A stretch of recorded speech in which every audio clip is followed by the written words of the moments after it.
श्रीमद् भागवत कथा अमृत वर्षा के अंदर आज हम लोग प्रवेश कर रहे हैं।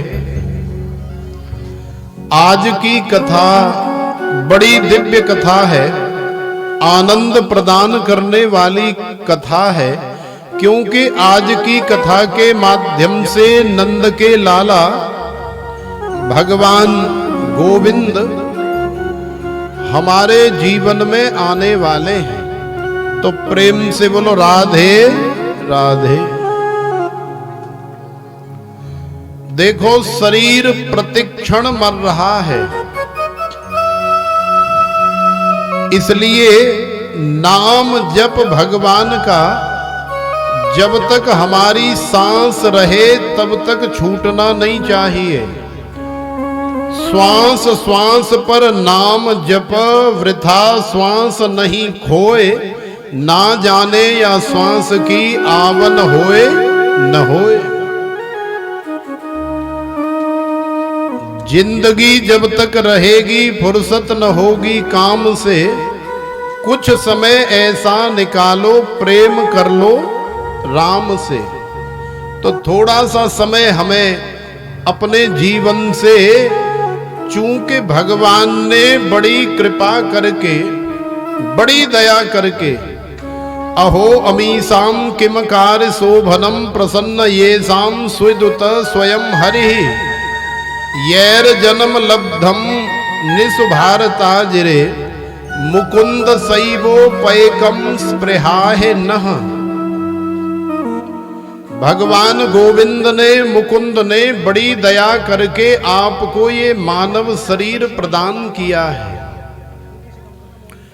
भक्त वांछा कल्पतरु ठाकुर श्री रमण बिहारी, श्री बांके बिहारी, श्री रास बिहारी ने हमें ये मानव शरीर प्रदान किया है।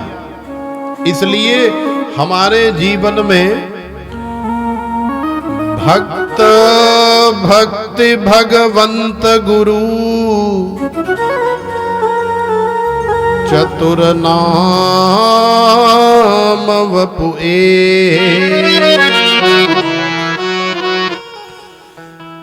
इनके पद वंदन किए तो ना सहे विघ्न अनेक, तो ना सहे विघ्न अनेक। तो देखो भक्त भक्ति और भगवंत गुरु कितने हो गए? भक्त भक्ति भगवंत गुरु माने ये चार। भक्त में, भक्ति में, भगवंत में और गुरु में किसी प्रकार का कोई भेद नहीं होता। इसलिए महापुरुषों ने कहा है कि यदि तुम्हारे जीवन में कोई भक्त आ गया तो तुम्हारा जीवन सार्थक हो गया। यदि तुम्हारे जीवन में भक्ति आ गई तो भी तुम्हारा जीवन सार्थक हो गया। यदि तुम्हारे जीवन में भगवंत आ गए तो भी तुम्हारा जीवन सार्थक हो गया। यदि तुम्हारे जीवन में श्री गुरुजी महाराज आ गए तो भी तुम्हारा जीवन सार्थक हो गया। तो प्रेम से बोलो राधे राधे राधे राधे। तो इन चारों में से आप अपने जीवन में किसी भी एक को लेकर के आइए, फिर तुम्हारा जीवन जो है धारण करना सफल हो जाएगा। क्योंकि भगवान की कथा और भगवान में किसी प्रकार का भेद नहीं है। भगवान की कथा के माध्यम से ही भगवान हमारे जीवन में आते हैं, जैसे आज हमारे जीवन में नंद के लाला आने वाले हैं। आज देवता लोग भी आज से आपसे स्पृहा कर रहे होंगे, उन्हें भी इस बात की जलन होगी कि हम भी गए थे जब श्री सुखदेव जी महाराज राजा परीक्षित को श्रीमद् भागवत की कथा श्रवण करा रहे थे तो देवता लोग भी आप लोगों ने श्रवण किया कि गए थे, लेकिन श्रीमद् भागवत की कथा देवता लोगों को भी नहीं प्राप्त हुई। अभक्तांस्तांश्च विज्ञाय न ददौ स कथामृतम। देवता लोगों को भी भगवान की कथा की प्राप्ति नहीं हुई, लेकिन उसी कथा की प्राप्ति आपको हो रही है, तो निश्चित रूप से देवताओं से भी ज्यादा प्रबल आपका भाग्य है। और वैसे भी भाग्य से ज्यादा कभी किसी को कुछ मिलता नहीं है। तुम्हारे भाग्य में जो होगा वो कहीं भी चले जाओ, चाहे जंगल में चले जाओ, चाहे पहाड़ों में चले जाओ, चाहे कहीं मंगल में चले जाओ, तुम्हारे भाग्य में जो होगा वो तुम्हें मिल करके ही रहेगा। तो प्रेम से बोलो राधे राधे राधे। अपने मन को भगवान गोविंद की कथा में लगाने का प्रयास करें, क्योंकि वास्तव में जब तुम्हारा मन लगेगा तभी कथा सुनने में ज्यादा आनंद आएगा। देखो, मन की एक बड़ी सुंदर कथा है। एक संत थे, बड़े परोपकारी संत थे और बड़े ही विरक्त संत थे। वो विचरण करते करते न जाने कितने प्रकार के परोपकार के कार्य जो है करते रहते थे। जैसे स्कूल बनाना, गरीब कन्याओं का विवाह कराना, और भी भूखे को अन्न, प्यासे को पानी। संत महात्माओं के जो जो कार्य होते हैं परोपकार के, वो सारे कार्य करते थे और पैसा एक भी नहीं लेते थे। लेकिन ये मन जो है बड़ा चंचल है, इतना चंचल है कि इसे रोक पाना बड़ा मुश्किल कार्य है।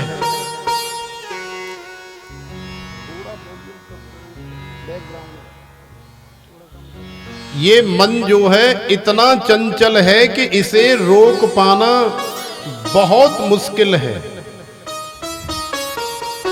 आज जब संत किसी रास्ते से गुजर रहे थे तो एक हलवाई की दुकान पड़ी और उस हलवाई की दुकान पर संत ने देखा कि हलवाई जो है कढ़ाई में बढ़िया रबड़ी बना रहा है। तो रबड़ी की सुगंधी से वो संत का मन थोड़ा सा विचलित हो गया और उन संत के मन में आ गया कि काश हमारी जेब में भी यदि 10, 20, 50 रुपए होते तो आज हम भी एक आध दोना रबड़ी खा लेते। लेकिन क्या करें, हमारी जेब में तो पैसा ही नहीं है, क्योंकि पैसा लेने का न लेने का हमने जो जीवन में नियम ले रखा है उसके चलते हमारे पास कोई पैसा नहीं है। तो आज हमें मन मारना पड़ेगा। तो उस दिन तो मन को मार करके चले गए, लेकिन चूंकि रोज उसी हलवाई की दुकान से जाना और फिर वापस आना होता है, तो एक दिन मन को मार लिया, 2 दिन मार लिया, 4 दिन मार लिया, लेकिन मन जब जब रबड़ी खाने के लिए करता है तो संत के मन में यही आता है कि भाई हम दुनिया में इतने बड़े बड़े लाखों करोड़ों रुपए के कार्य करते हैं, यदि हम अपने पास भी 2-4 लाख रुपए रखें तो कौन सी बड़ी बात है।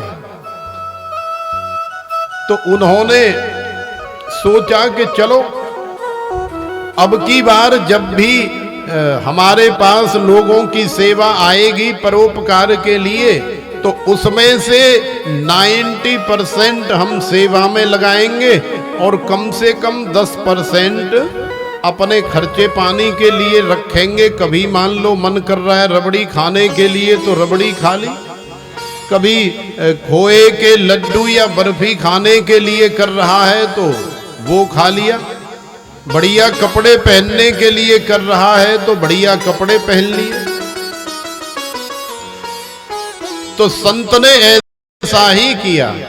आज जब उनके पास में सेवा आई तो उस सेवा के अंदर से उन्होंने 2-4 पैसे बचाए और बचा करके जेब में रखे, और जब शाम को लौट करके अपनी कुटिया में वापस जाने लगे तो रास्ते में हलवाई की दुकान तो पड़ती ही थी।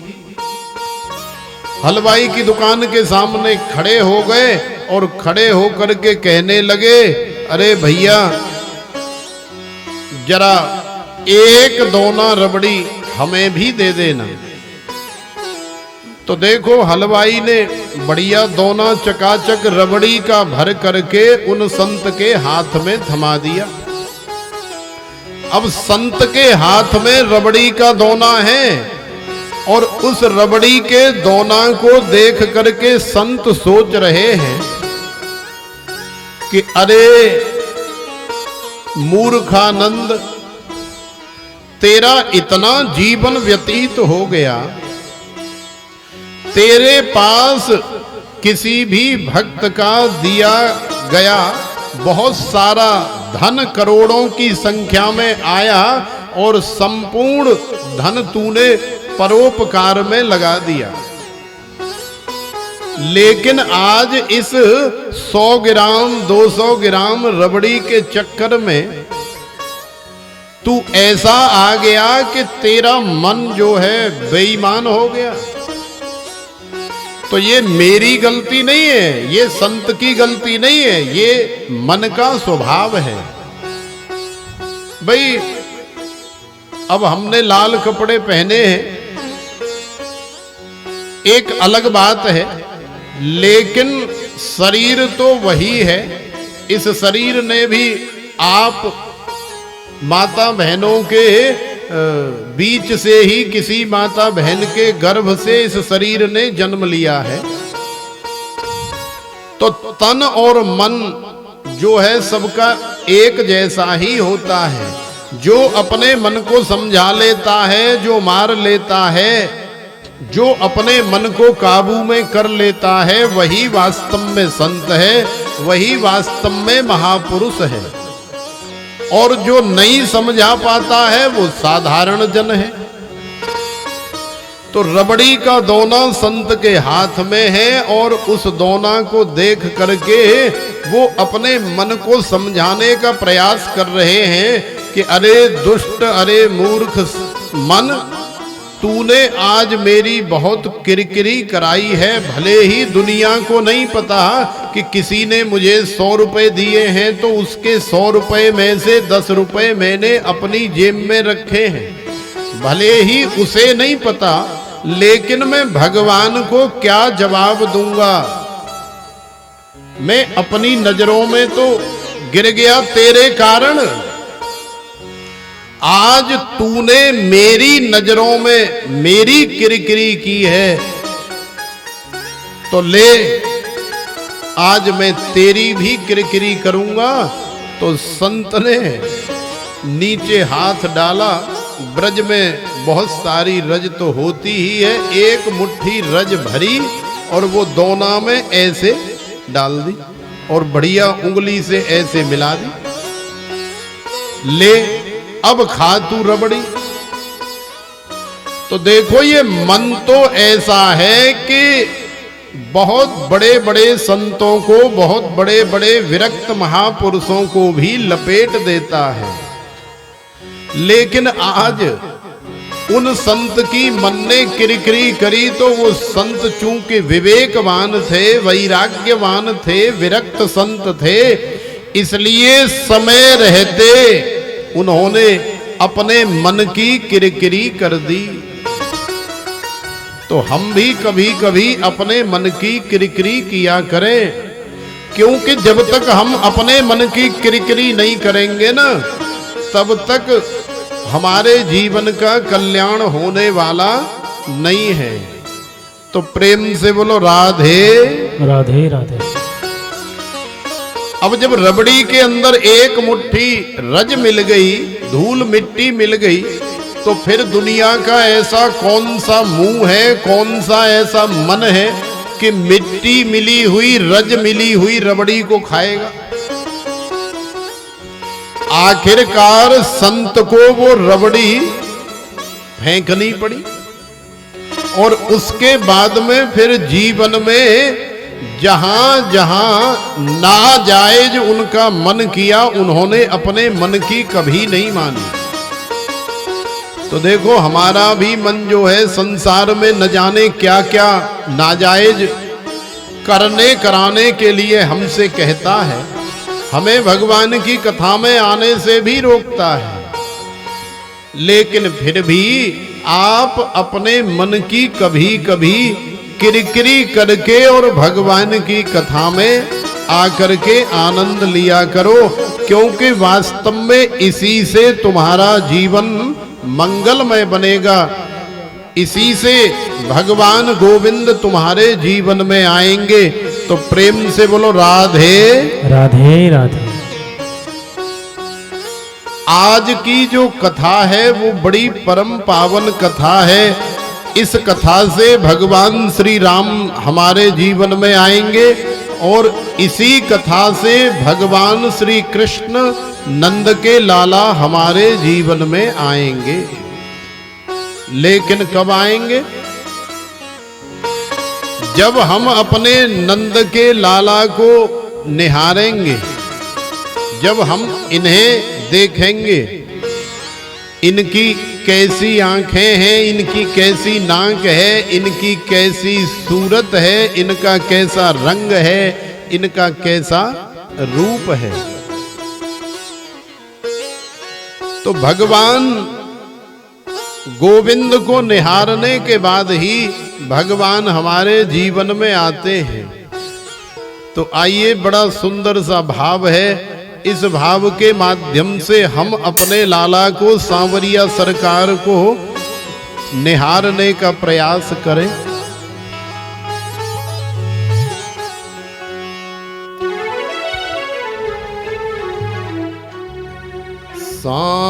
सांवरी सूरत पे मोहन, दिल दीवाना हो गया। सांवरी सूरत पे मोहन, दिल दीवाना हो गया। सांवरी सूरत पे मोहन, दिल दीवाना हो गया। सांवली सूरत पे मोहन, दिल दीवाना हो गया। दिल दीवाना हो गया, मेरा मन दीवाना हो गया। दिल दीवाना हो गया, मेरा मन दीवाना हो गया। सांवरी सूरत पे मोहन, दिल दीवाना हो गया। सांवली सूरत पे मोहन, दिल दीवाना हो गया।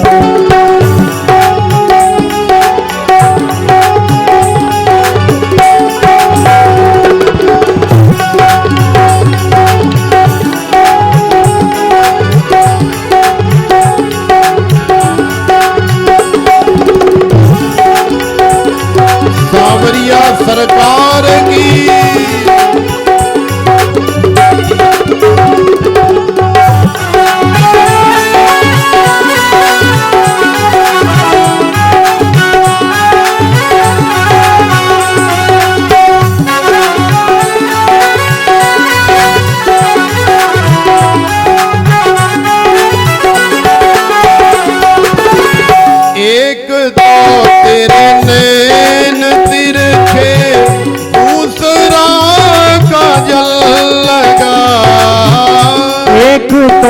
तेरे नैन तिरछे दूसरा काजल लगा।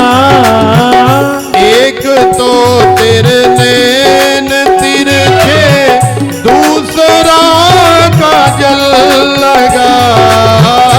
एक तो तेरे नैन तिरछे दूसरा काजल लगा। तीसरा तीसरा तीसरा नजरे मिलाना दिल दीवाना हो गया। तीसरा नजरें मिलाना दिल दीवाना हो गया। सांवरी सूरत पे मोहन दिल दीवाना हो गया। सांवरी सूरत पे मोहन दिल दीवाना हो गया।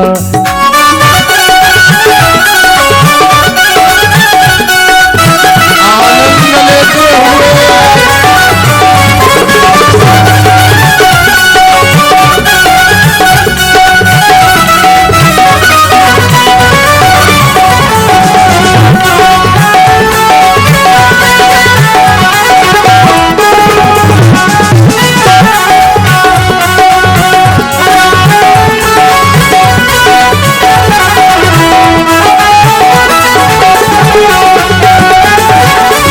एक तो तेरे होठ पतले दूसरा लाली लगी। एक तो तेरे होठ पतले दूसरा लाली लगी। एक तो तेरे होठ पतले दूसरा लाली लगी। एक तो तेरे होठ पतले दूसरा लाली लगी।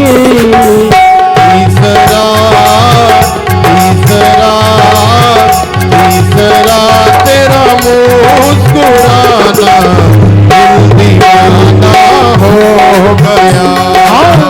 तीसरा तेरा मुस्कुराना दिल दीवाना हो गया।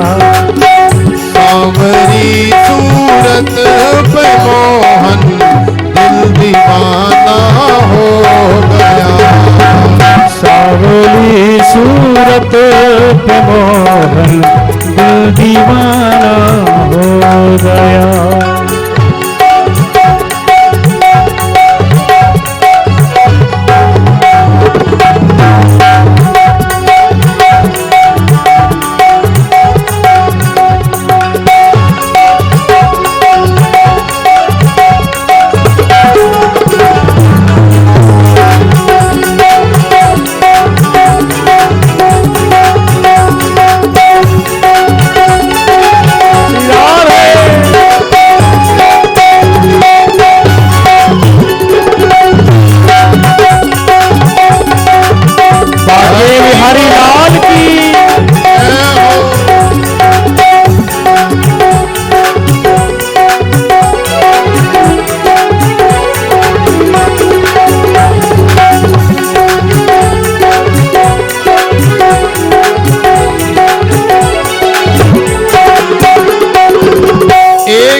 तो तेरे हाथ कोमल दूसरा मेहंदी लगी। एक तो तेरे हाथ कोमल दूसरा मेहंदी लगी। एक तो तेरे हाथ कोमल दूसरा मेहंदी लगी। तीसरा तीसरा तीसरा मुरली बजाना दिल दीवाना हो गया।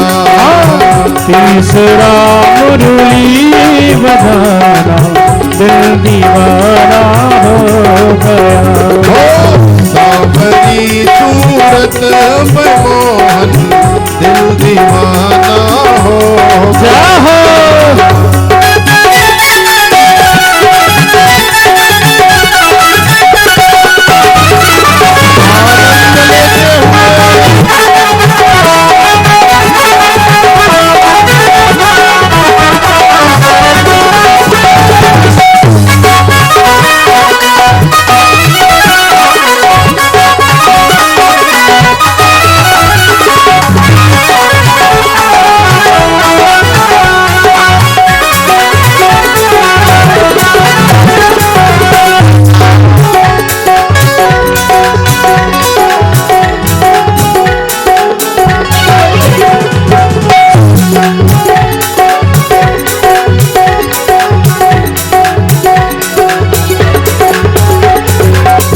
एक तो तेरे पाँव नाजुक दूसरा पायल बंधी एक तो तेरे पाँव नाजुक दूसरा पायल बंधी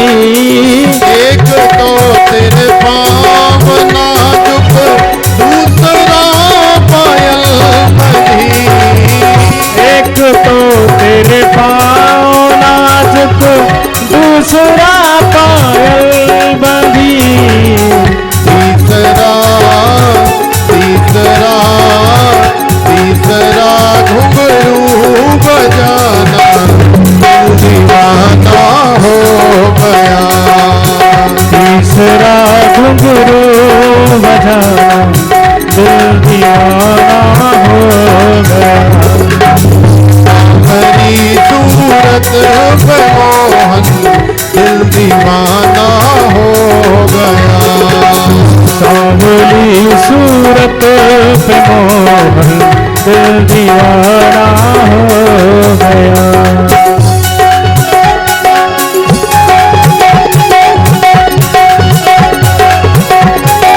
सेवा करते हुए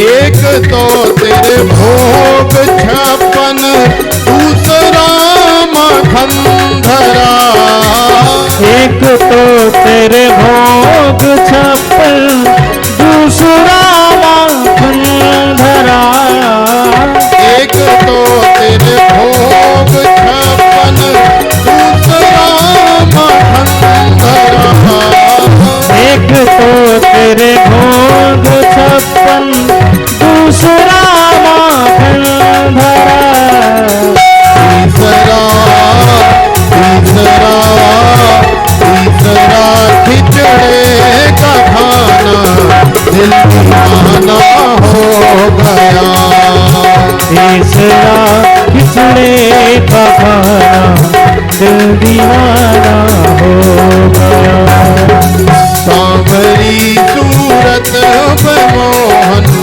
दिल दीवाना हो गया सांवली सूरत पे मोहन दिल दीवाना हो गया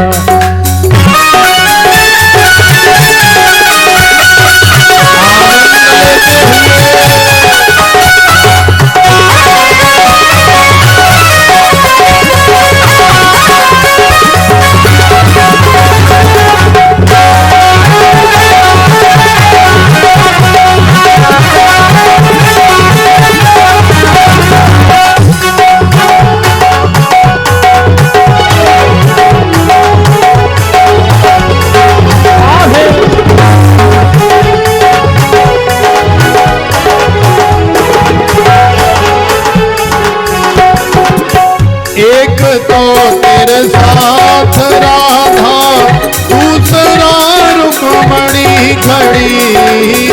एक तो तेरे साथ राधा, दूसरा रुक्मणी खड़ी।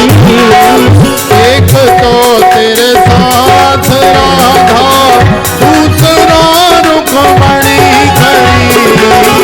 एक तो तेरे साथ राधा, दूसरा रुक्मणी खड़ी। तीसरा तीसरा तीसरा मीरा का दीवाना हो गया। तीसरा मीरा का दिल दीवाना हो गया। सांवरी सूरत में मोहन दिल दीवाना हो गया। सांवरी सूरत पे मोहन दिल दीवाना हो गया। दिल दीवाना हो गया मेरा, मन दीवाना हो गया। दिल दीवाना हो गया मेरा, मन दीवाना हो गया। सांवरी सांवरी सांवरी सूरत में मोहन दिल दीवाना हो गया। सांवरी सूरत में मोहन दिल दीवाना हो गया। सांवरी सूरत में मोहन दिल दीवाना हो गया। सांवरी सूरत पे मोहन दिल दीवाना हो गया।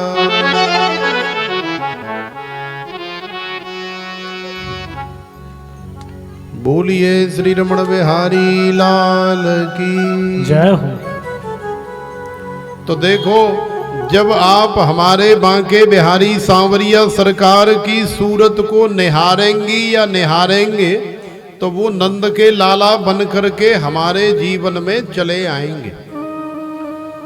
लेकिन चूंकि हर चीज का एक समय होता है, जैसे नंद के लाला के आने का समय होगा, तो ठीक समय पर हमारे नंद के लाला यहाँ पर उपस्थित हो जाएंगे, हमारे जीवन में आनंद कर देंगे।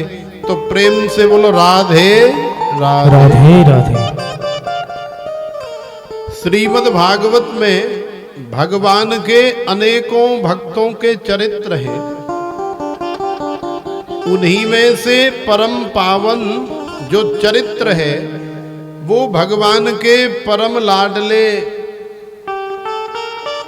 ध्रुव जी का चरित्र है। ध्रुव जी भगवान के परम लाडले बालक भक्त हैं। बड़ी अवस्था वाले, बड़ी उम्र वाले तो बहुत सारे भक्त होते हैं भगवान के संसार में, लेकिन कोई इतना छोटा भक्त भी होता है। ध्रुव जी की अवस्था केवल और केवल 4 वर्ष की अवस्था है। लेकिन इससे पहले हमें जान लेना चाहिए, थोड़ा कम कर बेटा, भगवान आनंदमय है। भगवान हमें आनंद प्रदान करते हैं। तो देखो, भक्त तो भगवान के अनेकों हैं संसार में, लेकिन बाल्यावस्था वाला कोई भक्त हो, उसकी महिमा, उसका एक अलग ही आनंद है। तो हम लोग ध्रुव जी के बारे में ठीक से जान लें। जाए उत्तान पादस्य सुनीति सुरुचिस्तयो सुरुचि प्रेयसी पत्न्युर नेतराय सुतो ध्रुवः। श्री सुखदेव जी महाराज कह रहे, हे राजन, जाये उत्तान पादस्य सुनीति सुरुचिस्तयो। उत्तान पाद नाम के एक राजा है। उत ऊर्ध्वौ पादौ यस्य स उत्तान पादः। माने संसार में रहते हुए भी जिसका मन हमेशा संसार से ऊपर उठा हुआ रहता है, वही वास्तव में उत्तान पाद है। पाद माने पैर। तो पैर भले ही व्यवहारिक जगत में जमीन पर दिखाई दे रहा है, लेकिन वास्तविकता ये है कि वो मन से उसका पैर उठा हुआ है। जैसे हम लोग संसार में व्यवहार के लिए एक दूसरे से जुड़े हुए हैं, ये एक अलग बात है, लेकिन साधु संतों को, विद्वानों को ये ज्ञान होता है कि वास्तव में संसार में कोई अपना नहीं है, कोई पराया नहीं है, और संसार मेरा नहीं है और मैं संसार का नहीं हूं। इस बात का भली भांति ज्ञान होता है। तो देखो, उत्तान पाद राजा को भी ज्ञान है, इसलिए उत्तान पाद राजा सारे संसार में सब कुछ करते हुए भी वास्तव में वो नहीं करते। उनकी दो पत्नियां हैं, एक का नाम है सुरुचि और दूसरी का नाम है सुनीति। तो इन दोनों पत्नियों में से किसी एक पत्नी के गर्भ से श्री ध्रुव जी का आगमन संसार में हम सभी को परम आनंद प्रदान करने के लिए हुआ। तो क्या आप जानती हैं कि ध्रुव जी का आगमन सुरुचि के गर्भ से हुआ या सुनीति के गर्भ से हुआ? सुनीति के गर्भ से हुआ। क्यों हुआ सुनीति के गर्भ से? सुरुचि के गर्भ से क्यों नहीं हुआ? तो देखो, सुरुचि माने मनमानी, अपनी रुचि, हमारी अपनी रुचि। हमारे मन ने जब जैसा चाहा वैसा ही हमने कर लिया। जब हमारे मन ने रबड़ी खाने के लिए कहा तो रबड़ी खाया है, जब हमारे मन ने गोलगप्पे खाने के लिए कहा तो गोलगप्पे खाया है, जब हमारे मन ने और अन्य खाद्य पदार्थ इत्यादि खाने के लिए कहा, कोई कपड़ा इत्यादि पहनने के लिए कहा, जैसे जैसे हमारे मन ने हमसे कहा, हमने अच्छा बुरा सोचे बिना ही और जाकर के अपने मन की मनमानी कर ली।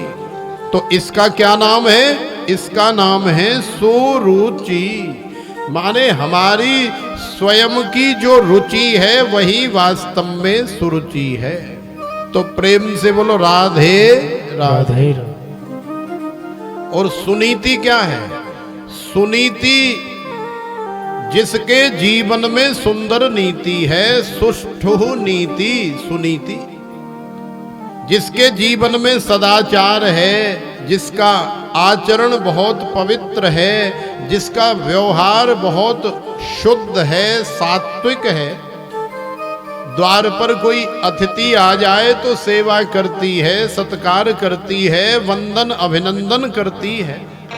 माने जिसके जीवन में सुष्ठु नीति, जो सुंदर नीति के आधार पर अपना जीवन व्यतीत करती है, वही वास्तव में सुनीति है। तो ध्रुव जी हैं भगवान के भक्त और परम लाडले भक्त। तो सोचो भाई, ध्रुव जी का आगमन एक ऐसी नारी जो मनमानी करती है, जिसके जीवन में कोई सुंदर नीति नहीं है, माने सुरुचि, तो सुरुचि के गर्भ से तो हो ही नहीं सकता, संभव ही नहीं है। इसलिए भगवान के भक्त का आगमन उसी माता के गर्भ से होता है जो माता अपने जीवन में सुंदर नीति को धारण करती है। और ऐसी नीति तो केवल सुनीति के पास है। लेकिन राजा उत्तानपाद चूंकि सुरुचि के ऊपर ज्यादा आकर्षित हैं, इसलिए राजा उत्तानपाद ने अपनी सुरुचि के कहने पर सुनीति को घर से निकलवा दिया। राजा से दो टूक कह दिया कि देखो महाराज, ये घर में रहेगी तो मैं घर में रहने वाली नहीं हूं। यदि आप मुझे घर में रखना चाहते हैं तो इसे यहां से किसी भी तरह से निकालो। तो राजा चूंकि सुरुचि के ऊपर आज ज्यादा आकर्षित है, इसलिए सुरुचि की बात मान करके और किसी बहाने से सुनीति को घर से निकाल दिया। सुरुचि के साथ में अपना जीवन व्यतीत करने लगा। लेकिन जिसके जीवन में सुंदर नीति है वो कहीं भी चली जाए या कोई भी उसे निकाल दे, भगवान उसकी रक्षा करते हैं। तो सुनीति की भी रक्षा हुई। सुनीति जंगल में चली गई। जंगल में भगवान ने उसके ऊपर कृपा करी। सुनीति ने, चूंकि जब राजा ने घर से निकाला था उत्तानपाद ने, तो कुछ महीनों की गर्भवती थी। तो जंगल में जहां रहती थी पर्णकुटी बना करके समया अनुसार उसने एक सुंदर बालक को जन्म दिया। उसी बालक का नाम है ध्रुव। अब वो बालक धीरे धीरे बड़ा हुआ। उसने चलना सीखा और फिर बोलना सीखा। तो जन्म से लेकर के और 4 वर्ष की अवस्था हो गई, अब तक केवल माताजी का ही दर्शन कर रहा है। पिताजी का तो मुख ध्रुव जी ने देखा ही नहीं। तो ध्रुव जी से रहा नहीं गया, क्योंकि ध्रुव जी जब अपने मित्र बालकों के साथ बाहर खेलने के लिए जाते हैं तो सबके माता पिता के बारे में बालक एक दूसरे से चर्चा करते हैं। तो ध्रुव जी से भी पूछा जाता है कि चौरे भैया तेरे पिताजी का क्या नाम है, तेरे पिताजी क्या करते हैं। तो ध्रुव जी को चूंकि पिताजी का ज्ञान नहीं है, तो ध्रुव जी बड़े लज्जित हो करके और वहां से लौट करके घर आते हैं और बार बार अपनी माता से निवेदन करते हैं, अरे मैया तेने मोहे आज तक ये नाए बताई कि हमारे पिताजी कौन है। तो सुनीति मैया, चूंकि बालक तो बड़ा नादान होता है, इसलिए हर बार उसे बहका देती है ये कह करके कि बेटा तेरे पिताजी कोई ऐसी नौकरी करते हैं, कोई ऐसा धंधा बिजनेस करते हैं कि उसमें जल्दी ही घर से वापस नहीं आते,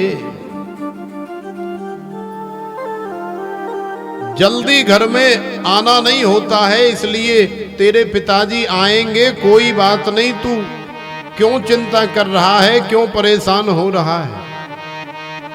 ध्रुव जी ने बहुत बार पूछा, हर बार मैया सुनीति ने ध्रुव जी को बहका दिया, लेकिन आज ध्रुव जी मचल गए और मचल करके गोद में बैठ गए। गोद में बैठ करके कहने लगे कि नहीं मैया, आज तो मैं जान करके ही रहूंगा कि मेरे पिताजी का नाम क्या है, मेरे पिताजी करते क्या हैं, मेरे पिताजी रहते कहाँ हैं।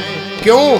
क्योंकि जब भी मैं बालकों के साथ में बाहर खेलने के लिए जाता हूँ तो अनेकों प्रकार से पिता के बारे में मेरे यार दोस्त मित्र मेरे से पूछते हैं और मेरे पास किसी प्रकार का कोई जवाब नहीं होता। तो प्रेम से बोलो राधे राधे राधे। तो देखो आज सुनीति मैया ने भी सोचा कि चाहे कुछ भी हो जाए मैं बता ही देती हूं, क्योंकि इतने वर्ष हो गए। तो आज सुनीति मैया ने ध्रुव जी को बता दिया कि बेटा तू जानना चाहता है न कि तेरे पिताजी कौन हैं, तो ले सुन, यहां के इस क्षेत्र के जो सम्राट हैं, जो राजा हैं, वही वास्तव में तेरे पिताजी हैं। उनका नाम है उत्तानपाद। तो देखो जब किसी बालक को पता लगे कि इस क्षेत्र के, इस नगर के और यहाँ के सबसे बड़े अमीर, सबसे ज्यादा ताकतवर, पावरफुल हमारे पिताजी हैं, तो उस बालक के हृदय में बड़ा आनंद होता है। तो ध्रुव जी का मन भी बड़ा प्रसन्न हुआ। ध्रुव जी ने सोचा कि चलो ये तो हमारे सौभाग्य की बात है कि हमारे पिताजी जो है राजा है, तो मुझे देर नहीं करनी चाहिए, मुझे आज ही अपने पिताजी से मिलना चाहिए। श्री सुखदेव जी महाराज कह रहे हैं, हे राजन, जैसे ही ध्रुव जी को पता लगा, जैसे ही उनकी माता जी ने बताया, ध्रुव जी ने दौड़ लगाई अपनी मैया की गोद से और दौड़ करके गए जहां पर राजा उत्तानपाद का बड़ा सुंदर दरबार लगा हुआ है। उस दरबार में बड़े बड़े मंत्री, बड़े बड़े संतरी और न जाने कितने बड़े बड़े लोग बैठे हुए हैं। तो ऐसी भरी सभा में ध्रुव जी दौड़ करके आए। तो देखो राजा उत्तानपाद सिंहासन पर विराजमान है,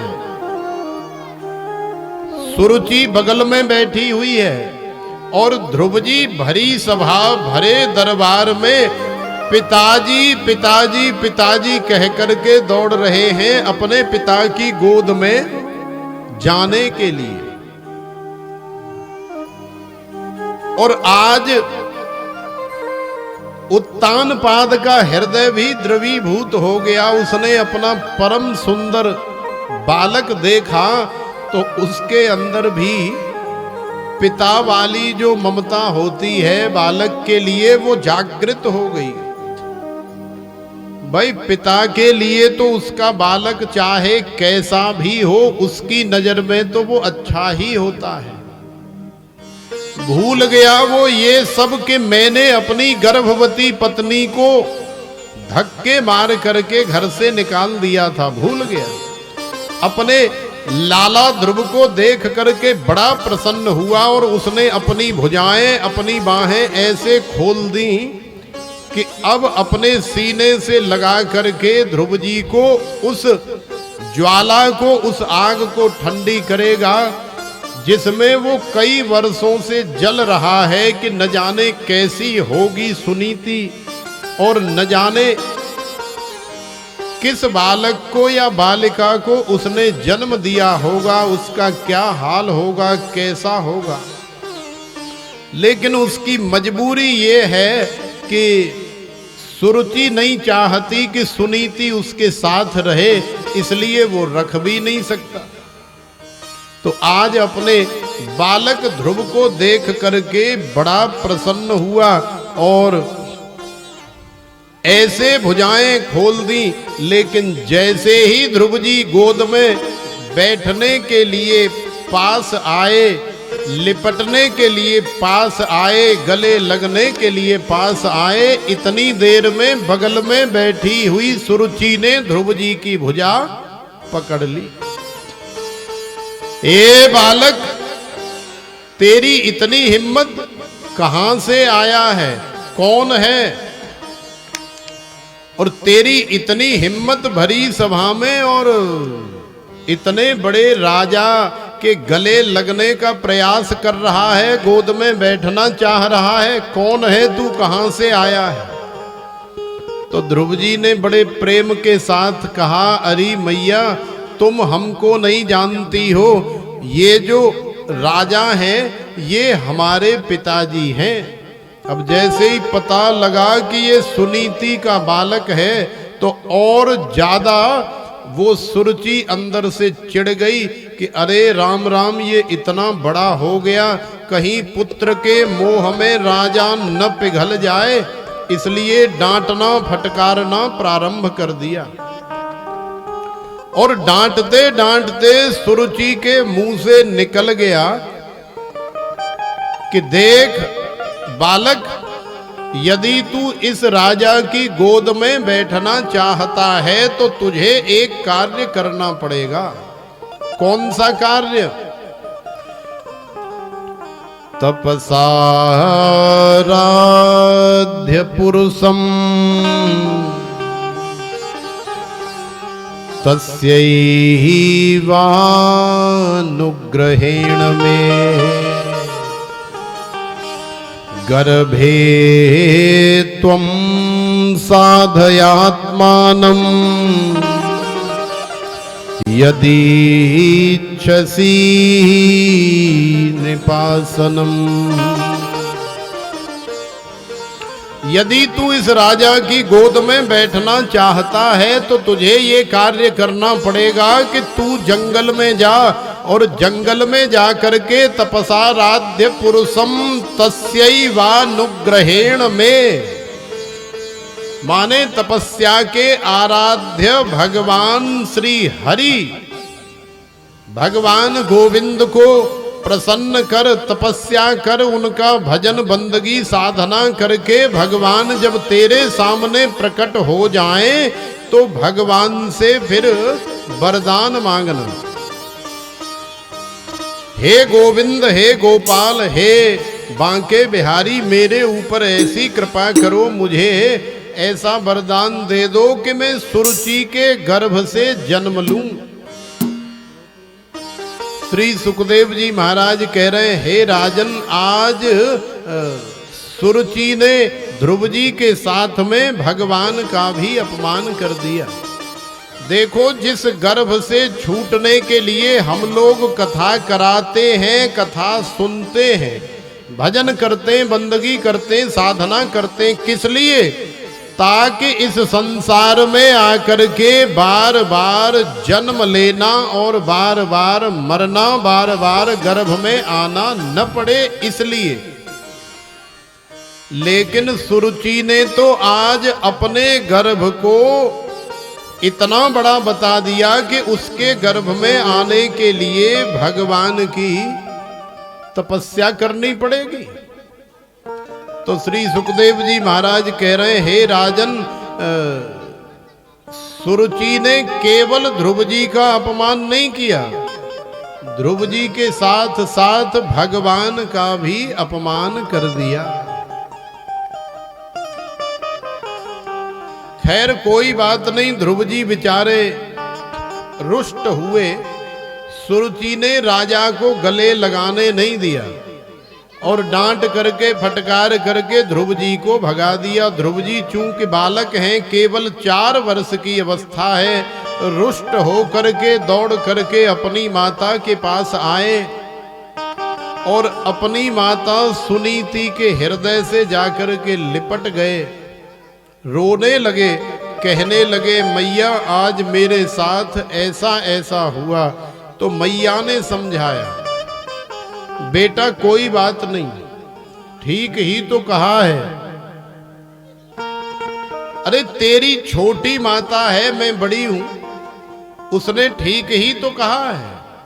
देखो कई बार यदि कोई गुस्से में आपसे डांट करके फटकार करके भजन करने के लिए प्रेरित करे या कहे तो कभी बुरा नहीं मानना चाहिए। सुनीति ने अपने बालक को शिक्षा प्रदान की। सुनीति ने कहा कि बेटा, तेरी छोटी माता ने आज तुझे जो शिक्षा दी है, मुझे वो शिक्षा तुझे देनी थी, लेकिन मैं सोच रही थी कि तू अभी छोटा है, बालक है, भगवान के बारे में, पूजा पाठ के बारे में क्या जाने। थोड़ा सा बड़ा हो जाएगा तो उसके बाद फिर मैं तुझे ये शिक्षा प्रदान करूंगी, भजन करने की, कथा सुनने की, बंदगी करने की, सेवा करने की, मैं सारी शिक्षा तुझे दूंगी। लेकिन यही सोच रही थी कि अभी थोड़ा और बड़ा हो जाए, अभी थोड़ा और बड़ा हो जाए। चलो ये तो बहुत अच्छा हुआ कि जो कार्य मुझे करना था वो मेरी छोटी बहन सुरुचि ने कर दिया, तेरी मौसी ने कर दिया। इसलिए बेटा रुष्ट होने की, बुरा मानने की जरूरत नहीं है। लेकिन चूंकि भरी सभा में ध्रुव जी का अपमान हुआ है, देखो अकेले में चाहे कुछ भी हो जाए, लेकिन भरी सभा में चाहे बालक हो, चाहे युवा हो और चाहे वृद्ध हो, मृत्यु से भी बढ़ करके यदि कोई दंड है संसार में तो वो है अपमान। अपमान का जो दंश है वो बार बार उसके अंदर चोट करता रहता है, बार बार डंक मारता रहता है।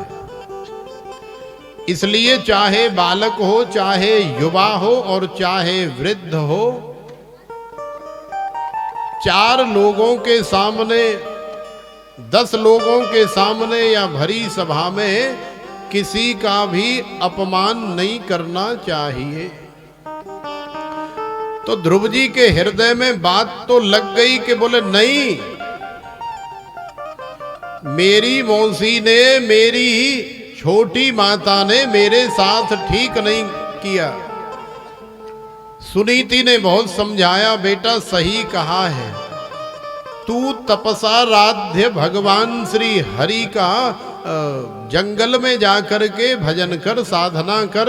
भगवान जब प्रसन्न हो जाएंगे तो भगवान से वरदान मांगना, और भगवान से वरदान मांगना, जो तेरे मन में आए वही भगवान से मांग लेना।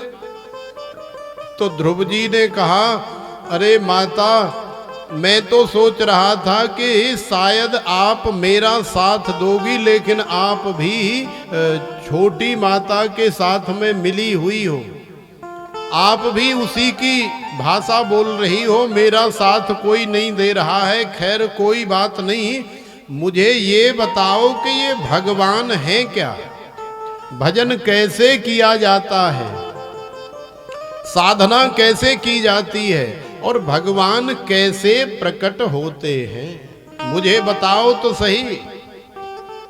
तो देखो सुनीति ने साधु संतों से कथाओं में, सत्संगों में सुन रखा था। क्या सुन रखा था?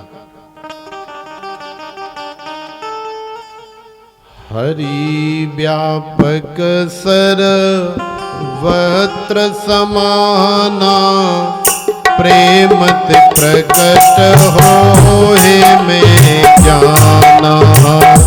हरि व्यापक सर्वत्र समाना, प्रेमत प्रकट हो हे में जाना। तो देखो सुरुचि ने, सुनीति ने सुन रखा है कि भगवान तो सर्वत्र हैं, कण कण में बसे हुए हैं। अब इस बालक को, भगवान को कैसे दिखाऊं, कैसे बताऊं, इसलिए संतों से जो सुना था वही बता दिया। बेटा भगवान तो सर्वत्र हैं, तू जंगल में जा और जंगल में जा करके भजन कर। तो ध्रुव जी ने कहा कि मैया जंगल में तो न जाने क्या क्या होता है, बड़े बड़े शेर, चीता, भालू, गीदड़, लोमड़ी, बड़े बड़े भुजंग, नाग, न जाने क्या क्या होता है जंगल में। तो मैया सुनीति ने कहा, बेटा तू चिंता मत कर, शेर के अंदर भी भगवान है, भालू चीता के अंदर भी भगवान है। इसलिए निडरता पूर्वक तू जा और भगवान का भजन कर। तो देखो श्री ध्रुव जी महाराज अब मैया की बात मान करके और जंगल जाने की तैयारी कर रहे हैं, लेकिन भगवान के विषय में ध्रुव जी को कोई जानकारी नहीं है। ध्रुव जी तो छोटे से बालक हैं। तो जैसे जीव संसार में आता है, जीव को भी भगवान के बारे में किसी प्रकार का कोई ज्ञान, कोई भान नहीं होता। जीव भी ऐसा अबोध होता है कि उसे भी भगवान के बारे में जब तक साधु संतों से कथा में जाकर, सत्संग में जाकर सुनने को न मिले, तब तक जीव को भी ज्ञान नहीं होता। साधु संत महापुरुष अनेकों बार समझाते हैं, अनेकों बार बताते हैं कि देखो भाई, भगवान ऐसे होते, भगवान वैसे होते हैं, भगवान का भजन करने से ये फायदा है, भगवान की कथा सुनने से ये फायदा है। तो अनेकों प्रकार से भगवान की चर्चा करते हैं, तब जाकर के भगवान के विषय में ज्ञान होता है। तो आज की हमारी श्रीमद् भागवत कथा की पूजा के मुख्य यजमान श्री आनंद स्वरूप जी एवं उनका सपरिवार परम सौभाग्यशाली हैं, जिनके माध्यम से आज की कथा की पूजा सेवा की गई। क्योंकि आज की कथा बड़ी दिव्य है। आज की कथा से भगवान श्री राम और नंद के लाला हमारे जीवन में आएंगे।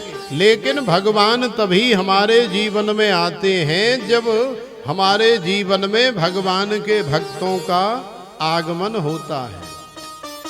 तो श्री ध्रुव जी महाराज को मैया सुनीति ने समझाया और ध्रुव जी जा रहे हैं जंगल के रास्ते पर। भगवान को कभी देखा नहीं, भगवान को कभी जाना नहीं, लेकिन फिर भी जा रहे हैं और अपने मन में ऐसा सुंदर भाव विचार कर रहे हैं कि जहां ले चलोगे वहीं मैं चलूंगा। हे गोविंद, हे गोपाल, मैं आपको जानता नहीं, आपको पहचानता नहीं, लेकिन फिर भी आप मुझे जहां ले जाना चाहोगे मैं वहीं आपके साथ, आपके पास चलने के लिए तैयार हूं। तो ध्रुव जी जंगल में जा रहे हैं और ऐसा सुंदर भाव उनके हृदय में जागृत हो रहा है।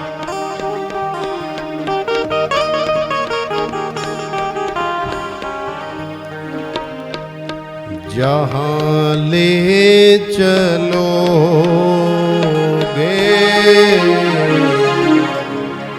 वहीं मैं चलूंगा।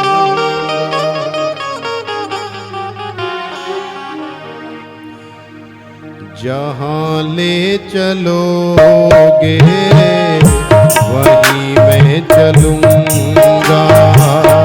जहाँ ले चलोगे वहीं मैं चलूँगा।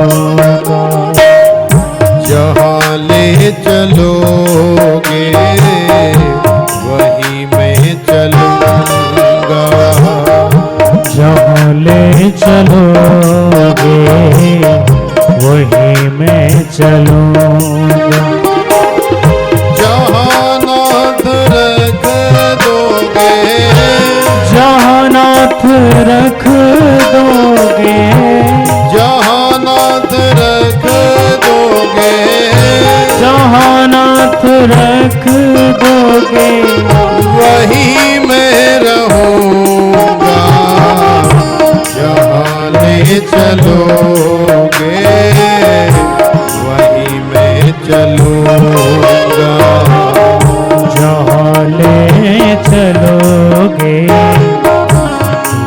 मैं चलूंगा। जय हो। काली सेवा करते हुए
समर्पित चरण में तुम्हारे, तुम ही मेरे सर्वस्व, तुम ही प्राण प्यारे।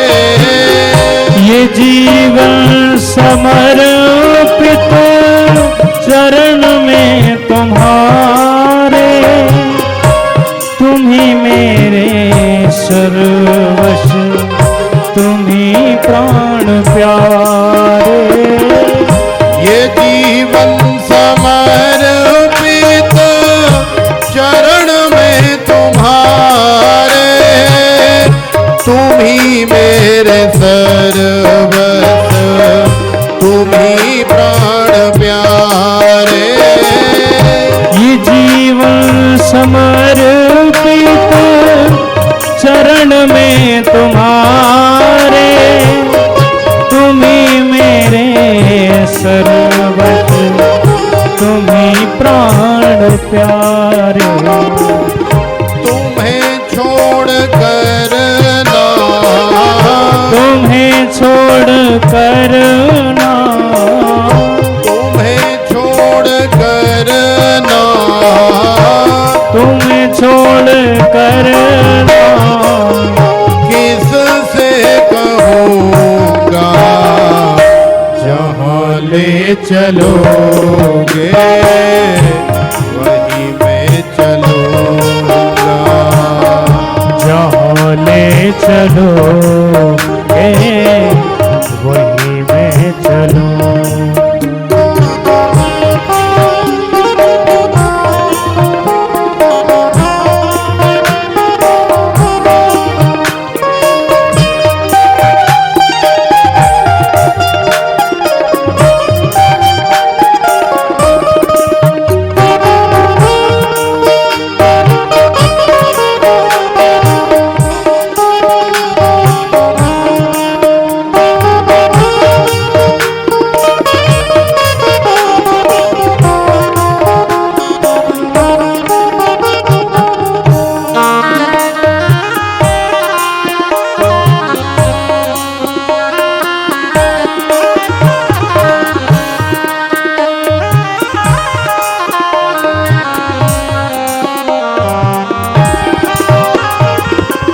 न कोई शिकायत न कोई अर्जी, कर लो करा लो प्रभु जो है तेरी मर्जी।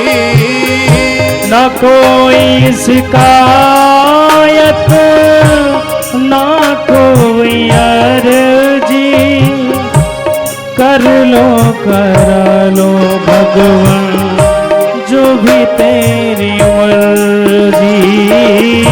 न कोई शिकायत न कोई अर्जी, कर लो करा लो प्रभु जो है तेरी मर्जी। न कोई शिकायत, ना कोई अर्जी, कर लो करा लो भगवान जो भी तेरी मर्जी। सुख दो या गम जो भी, सुख दो या गम जो भी, सुख दो या गम जो भी, सुख दो या गम जो भी, खुशी से रहूंगा जहाँ ले चलोगे वहीं मैं चलूंगा। जहाँ ले चलोगे वहीं मैं चलूंगा।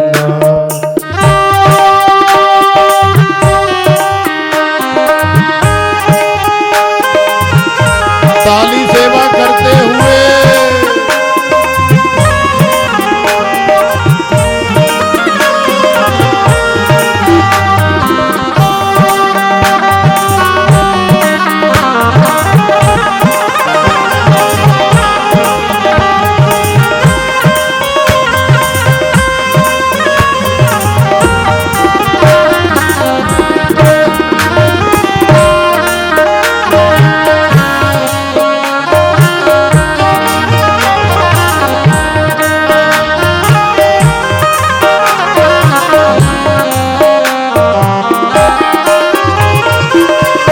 दयानाथ दयानिधि मेरी अवस्था तेरे ही हाथों में सारी व्यवस्था।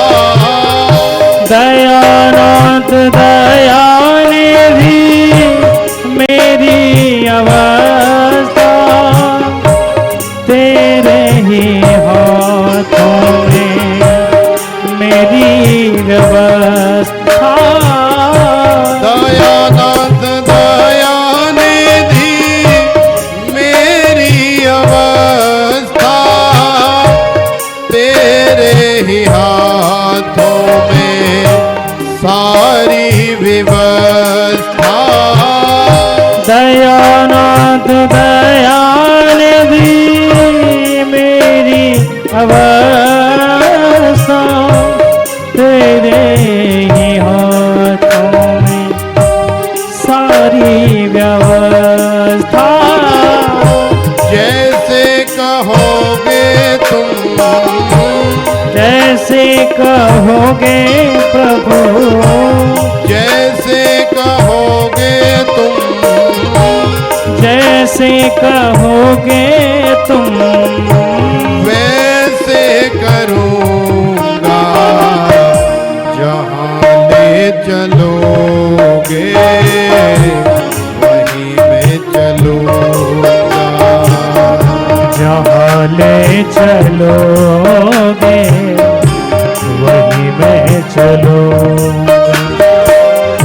जहाँ नाथ रख दोगे, जहाँ नाथ रख दोगे, जहाँ नाथ रख दोगे, जहाँ नाथ रख दोगे वहीं मैं रहूँगा।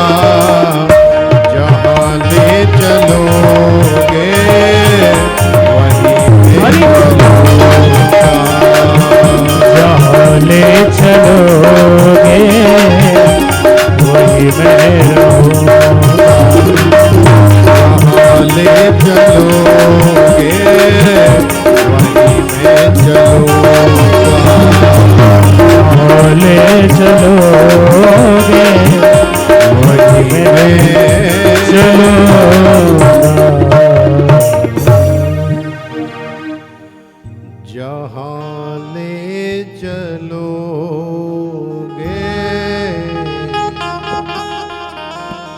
वहीं मैं चलूँगा।